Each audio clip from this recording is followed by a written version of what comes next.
Hello and welcome to this Serial Geek TV episode commentary for Punks on Wheels, an episode of The Incredible Hulk produced by Marvel Productions. As I've said in previous commentaries for this series, I recall seeing numerous episodes when they aired on children's ITV in the early 80s and the Channel 4 Daily in the late 80s.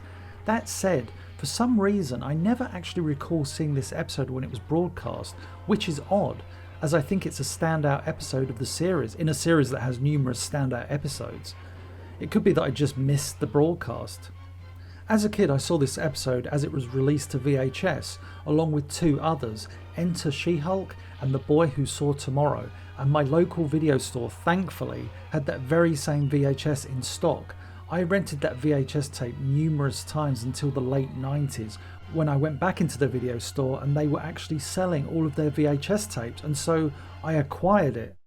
The title card for this episode is fantastic, as it's based on the classic Jim Steranko illustrated cover to the very first Hulk annual. The character is redrawn on this occasion to resemble his appearance in the animated series, and actually Steranko's original cover was redrawn, I believe by in-house artist John Romita, with the face looking a lot less savage than what Steranko had originally illustrated. You'll notice at the start of this episode that there's a bit of open audio, in the sense that we hear the dramatic noise and the ambience of this dream sequence, but it's like something is missing. That is because, as with all digital releases, sadly the Stan Lee narration is missing. Luckily, I still own that VHS I spoke of, and so I still have some of the Stan Lee dialogue that was peppered throughout the series. But yeah, this sequence, the backgrounds, atmosphere and the mood are awesome. The eerie noise helps add to the madness that Bruce Banner finds himself in. Seeing the Hulk dramatically backlit as he stalks Banner, seeing him gruesomely take form from a twisted tree, it's also wonderfully imposing. This really does feel like a scene directly out of the comic books. Banner pursued by the Hulk in his dreams. Actually, in the 80s and 90s, writer Peter David would take that to the next level, with the Hulk having three personalities all clashing. Bruce Banner, the savage Green Hulk, and the smart-mouthed Grey Hulk. And I'll just hit you with something geeky right now. Some of the sound effects from that dream sequence can be heard in the 1966 Marvel Superheroes cartoons, which, at the time of the 1982 Hulk series, were only 16 years old. Now those cartoons feel like a lifetime ago. Also, I will just say that at some point I will start to cover all those cartoons on this channel, as well as the 1967 Spider-Man cartoon, because I grew up with those in the 80s, and as you can imagine, I also have a lot to say about those. And look at this, the first stunt racer we see perform is a woman. Modern media would tell you this kind of thing never happened. Sad really. The design of the punks in this episode, known as the Screaming Vultures, I may be wrong, but I always thought that they were supposed to be kind of lame. Even Rick Jones refers to them as a local biker gang of losers, and Claw, the leader of the group, actually says at one point that no one will push them around again, so yeah, I guess they were supposed to be a bit crap. The animation of Claw screaming here is really well done, nice attention to detail on the teeth too, and no fillings either. And now the Screaming Vultures go into action, lots of business, as they say in animation here. My goodness, the artists really did like illustrating Rita, didn't they? Listen to this exchange. Get me a real bike, then I'll show you something. Yeah, Rick Jones falling off a bigger motorcycle. It's such a shame that Rita was never in another Hulk continuity, as she was a strong character and was an awesome foil to Rick Jones, and she clearly loved the guy. Plus, Susan Blue's voice was just perfect for Rita, sweet but strong-willed, like so many of Susan Blue's voices. That's a great shot of the Screaming Vultures racing towards the fair. Ron Feinberg is fantastic as the voice of Claw. There's a real depth to his voice and a street smartness about it. It never sounds like a voice actor simply playing a role. And we can see in these scenes that regardless of the souped up vehicles they've been provided with, the Screaming Vultures are nonetheless skilled riders. We're not even 5 minutes into the episode and Paul Dini is already setting a very interesting and rather crazy stage. I would love to ask Paul Dini where the inspiration for these characters came from, and the inspiration for the episode itself, but given that he doesn't even like talking about one of his more successful shows in He-Man and the Masters of the Universe, I doubt he'd be quick to wax lyrical about that one episode of The Incredible Hulk he wrote 42 years ago. Actually, in fairness to him, it was a long time ago. The animation in this series, in the past, I've mistakenly attributed to Meehan, as they were the studio responsible for the solo Spider-Man cartoon and Spider-Man and His Amazing Friends. But the studio that actually worked on this series was Korean studio Pan-Sang East, though I've no doubt that maybe another studio or two chipped in given the differing quality from time to time, especially where the Hulk himself is concerned. Leave her alone. Beat it, Wimp.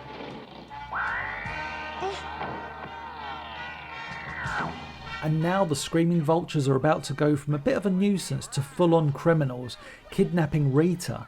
Also, I'm not a fan of Claw's claw being able to detach and attack a foe, complete with comical sound effects. Yeah, it doesn't quite work for me. I will say that the animators do a rather superb job throughout this episode of convincingly animating motorbikes and choppers. Vehicles are always a pain to animate due to their rigid structure, but throughout this episode, as I say, it really does look good. I mean, it's no Akira, but then I think maybe Akira had a slightly higher budget and a wealth of animation studios working on it. No, Rick! Go back! I see them up ahead!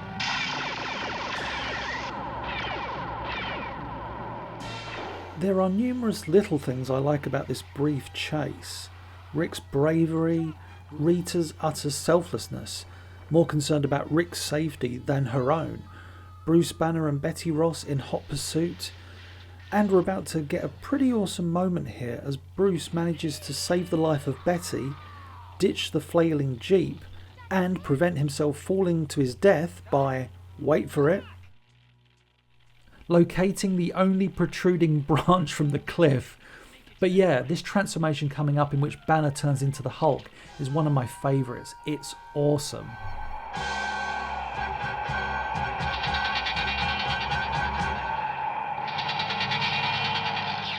That transformation is so good. I would love to see the storyboards for this sequence because I'll bet they're pretty much the same, really showcasing the talent at Marvel Productions and what could be achieved when outsourcing to a reliable animation studio. The only criticism I have of that sequence is that technically, if you look at it carefully, there's little change between the size of Banner's head and the Hulk's, and I'm pretty confident that when he becomes the Hulk, that head of his grows in size.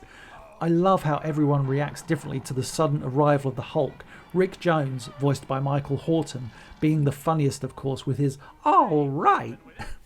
This scene always surprises me slightly. We haven't really seen any imposing rock structures or mountains nearby, and yet the Hulk picks up a boulder and an entire mountain seems to land on him. I'm sure the Green Goliath, the Jade Giant, will be okay though. And the screaming vultures make their escape with Rita. Again, really nice animation work. And is the Hulk buried forever? Of course not. And let's just hear Bob Holt's Hulk for a moment or two. Oh, remember? Those psycho creeps kidnapped Rita. We gotta stop them. Hulk, stop them! Because that voice is just awesome. And yes, at some point I will make a video showcasing how his roars were used on at least 4 other productions not related to The Incredible Hulk. Yes, Bruce Banner may indeed be gone, but he's been replaced by another who soon will reach the unsuspecting cyclists. As I've said on other videos, it's so strange that even though you would expect one or the other, versions of episodes with narration and versions without, that we have these current versions with seemingly sporadic narrations, like someone in charge purposely chose which ones to keep and which ones to lose. And here we are entering the lair of one of the most important Hulk villains, at least from his earlier comic book appearances. It really felt that during the 90s, after the leader was mutated again during Peter David's run in the 80s, that the character seemed to just stop feeling relevant. I don't tend to read modern comics, but it does seem like the leader is no longer one of the Hulk's A-list villains. I hope I'm wrong and that the leader is still a force in the world of comic books. This version of the leader seems to have the power of telekinesis, and to be honest, I'm okay with that. What are you doing here? I am called the leader. That final close-up of the leader with his evil eyes is great. Actually, thinking about it, the artists have done to the leader's design what they did to the Hulk's, in that they've given him yellow eyes with dark bushy eyebrows that merge into the darkness around his eyes, and it really works. I mentioned earlier about my renting of the VHS tape from our local video store. The VHS release of this episode has it titled Punk on Wheels, and I've actually seen the episode labelled as that in other places too, almost as if those that packaged the VHS assumed that it was punk as in the punk movement and not a group of punks. As I said before, the writer of this episode is Paul Dini, and it's really interesting to see his name attached to this episode in 1982, as he would be on staff at Filmation around the same time, aiding Robbie London to develop a certain cartoon, He-Man and the Masters of the Universe. After working at Filmation on the first season of He-Man and a few other Filmation projects, he would pretty much spend most of his time at Marvel Productions working on shows like The Transformers and G.I. Joe. And speaking of writers, this series was always rather fascinating to me in the sense that it had a total of 8 writers across 13 scripts. Michael Reeves penning 4 and 1 with Mark Scott Zickrey. Then we have Dennis Marks and Arthur Brown Jr. each writing 2 scripts, and single episodes written by Misty Stewart, Marty Pascoe, Fred Ladd and Paul Dini. You would think then that the balance, 13 episodes with 8 writers, would lead to a very uneven cartoon. But thanks to a rather tight series bible that really did explain who these characters were and, let's be honest, a wealth of Hulk comic book history that came before, the series maintains a strong character continuity throughout. And speaking of writer Misty Stewart, at some point on this channel I will showcase her pitch for the never produced second season of this cartoon. Yes, and even more astounding, it was going to feature the She-Hulk as the Hulk's co-star, with the series retconning the idea of Jennifer Walters being his cousin so that the writers could create a love triangle with Bruce Banner, Betty Ross and Jennifer Walters. How crazy is that? Look out for that video, probably next year. It won't work, Conehead. Not with those jerks pulling the job. I love Rick Jones in this scene, taunting both the leader and the screaming vultures, leading to Rick entering into a showdown of sorts with Claw. There's a wonderful cruelness to the way Claw acts, but as we see, his bravado and gimmicks are all for show. I always enjoy Rita's line, "Rick, look out! Rick, look out!" In the series Bible, do you know what Rita's surname is? Her father is Rio, right? Well, kind of. His diner is called Rio's. His daughter's name is Rita Rio. So there you go. And yeah, I said I wasn't too keen on Claw's extending claw, and thankfully it's proven to be a joke of a weapon by Rick Jones. And now the leader will demonstrate how quickly he can turn. From trying to entice Bruce Banner and Betty Ross into working for him, he will now strap them into his psychic nullifier, resulting in the pair retaining their great intellect but being completely subservient to the evil genius. I love the way the artists often illustrate the leader with his hands behind his back. There's something perfect about that pose, as if he's so intelligent that he never needs to use his hands. Which, given the fact that he has telekinetic abilities, I guess he doesn't need to. I'll come back to the leader in a few moments, as there's a rather awesome behind the scenes tidbit I have about the character. This upcoming end of act scene is fantastic, as Bruce and Betty are bombarded with harmful brainwaves intent on removing their willpower. The visuals are beautiful too, with the flashing really adding to the sense of pain the pair are going through. And as we're about to hear, thankfully this piece of Stan Lee narration is kept intact, and it really needs to be, because combined with the music, it's perfect. As the powerful nullifier increases its pressure, Bruce Banner knows he mustn't let it sap his will. His frustration turns to anger, to fury, to blind, unreasoning rage, until, at last... Damn, Stan Lee's narration there is just awesome, but sadly there is a piece of narration missing from the opening of this act. I'll do my best Stan Lee impression, as this is what he says. "Hang loose, heroes. From here on in, we're really going to move." Yeah, I'm not an impressionist. I mentioned before about a piece of leader information I had. Well, in the series Bible, he was presented as appearing in a proposed episode titled A Deadly Cure. When the evil leader shows up, he, like the Hulk, was transformed by exposure to gamma, but he was changed into the most brilliant yet evil mind in the world with green skin to boot. Dr. Banner deduces, with the help of his computer, that the sinister villain might be the key to the cure he's been looking for. He figures that because the gamma affected him oppositely, there is an element in the leader's blood that will counteract the uncontrollable changing for Banner. Like an undercover agent, Dr. Banner sneaks into the leader's secret headquarters, but inadvertently plays right into the trap. After a confrontation with the Hulk in which the leader and his amazing devices are the victor, the Green Genius attempts to raise the Hulk's intelligence, thus creating a super strong slave to complement the leader's superior intelligence. As a subplot, Rick is offered an exciting job in a rock band that will finally take him away from Banner.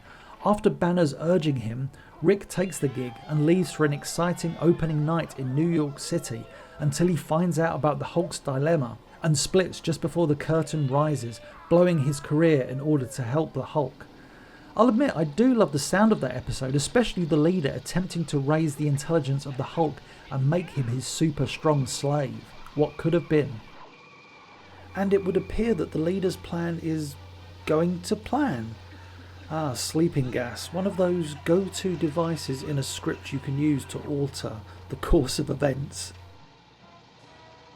And yeah, we knew Rick's alliance with the Screaming Vultures and the leader wasn't going to last too long, didn't we? I'm just rather surprised that the genius leader fell for Rick's ruse. I knew he was a phony. Well, go after him, fool! Destroy him! And now the leader comes face to face with the Hulk. And speaking of the leader, well, specifically his voice actor, I should give a shout out to Stan Jones, who was always great in his roles. You can hear him as Professor X on Spider-Man and His Amazing Friends, and as Scourge on the Transformers. Oddly, one of the voice roles I always immediately associate with him is Lord Zarak in the final 3 episodes of the Transformers, known as The Rebirth. Interestingly, he was the original voice of Dr. Octopus in the solo Spider-Man cartoon before the role was recast with Michael Bell, giving Doc Ock a wonderfully insane voice and laugh. But yeah, Stan Jones was a great actor with an unmistakable voice. I love how the Hulk calls the leader "little man" all the time. And the sleep gas, the tried and true method of defeating a foe as big and as menacing as the Hulk, does its job. Poor old Betty Ross here, walking in heels along the road for miles, and probably had intended to walk for many more miles until she decides to hitchhike. Not the smartest decision at the best of times. That's actually a nice and interesting point of view shot from within the truck, with Betty, the road and the background all illustrated on cells. Surely a simple fielded camera move would have sufficed here. Regardless, it's a nice touch, and, as I've said before, the visuals on this series were very good for an outsourced show where, on occasion, the results could be rather mixed. It's a fun moment seeing Bruce Banner awaken only to see a wealth of destruction all around him. And Bruce leaps aboard one of the choppers and is rather proficient given his admitted inexperience of riding one. A little bit of a geographical error here. Even though they should be miles away, the leader spots Banner driving away from the previous scene of destruction for help. I feel like at this point they should be nowhere near one another. This scene coming up always made myself and my friend Sol laugh our arses off in the 90s. We just found the shot of Bruce Banner turning into the Hulk on a motorbike while still retaining his mass and his normal voice to be hilarious. No, it can't happen now. Not now! Man, that genuinely gets me every single time. Also, this is a great reveal as Claw rounds the corner only to see the Hulk slowly approaching it with his arm extended. Honestly, I would love to have seen Claw at least have a little go at trying to take on the Hulk, with the Hulk flinging his claw into outer space. Speaking of the Hulk, let me just pull from the series Bible, as there's a fascinating paragraph or two describing how the writers should write the Hulk's dialogue. The Hulk will speak in simple, growling, Tarzan-esque fashion, dropping out all but the necessary words to get his feelings or thoughts across. He will not, however, refer to himself as me, i.e., me will stop him, but will use the word Hulk. He can, if necessary, talk to Rick or any other ally, but will more often than not be talking to himself like some wild animal expressing its thoughts aloud. Simple speeches like Hulk mad, Hulk not understand, must escape, can't remember will be the most common statements made by the Hulk, though longer phrases like must destroy machines now or Hulk not hurt Rick, Rick help Hulk before can be used to further express the Hulk's thoughts or advance story plotting. The Hulk's dialogue should be at a minimum and never written in a way as to sound comical or childish. When the Hulk becomes extremely angry, he will forego words entirely, resorting to violent screams of rage. I mean, reading that back, as a writer, you would have known exactly what the production was looking for. Modern interpretations of the Hulk seem to be all over the place. I understand that reading hundreds of issues of the Hulk being his savage self can kind of grate, but I also think that as a writer, that's part of the challenge. As I've said on this channel before, I was a huge Marvel comic book fan in the 80s, and The Incredible Hulk was one comic that I bought religiously. During that time I saw him go from the underpants wearing Savage Hulk to the Grey Hulk to Joe Fix-It, which I never really liked as a kid, but upon reading those issues back, they're actually really rather good and they're very much removed from this version of the Hulk. And I've always heard good things about the 90s Incredible Hulk cartoon, which had two of my favourite creatives working on it, Bob Forward and Tom Tataranaowicz. Maybe at some point I'll start making videos about that series for the channel. I never liked seeing Betty Ross as the damsel in distress. Thankfully, throughout much of this series, Betty was integral to many an episode and saved the day on more than one occasion. As I've said before in my previous commentaries, this version of Betty Ross is still my favourite. I like her look, her personality, the fact that she's not an assistant to Bruce Banner but an equal who excels in certain areas of science that Bruce does not. In many episodes of this series, the Hulk goes on a semi-mindless rampage, enraged at his foe, only to inadvertently save the day by foiling the villain's plot. And here, the Hulk pretty much ruins the leader's vibranium-related plans. This is also one of the few times in the series when the Hulk realises that his actions have hurt Betty. Usually he is too distracted by rage to notice. But the Hulk...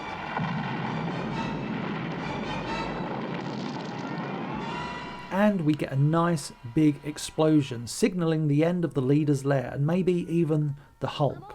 What am I saying? Of course the Hulk is still alive.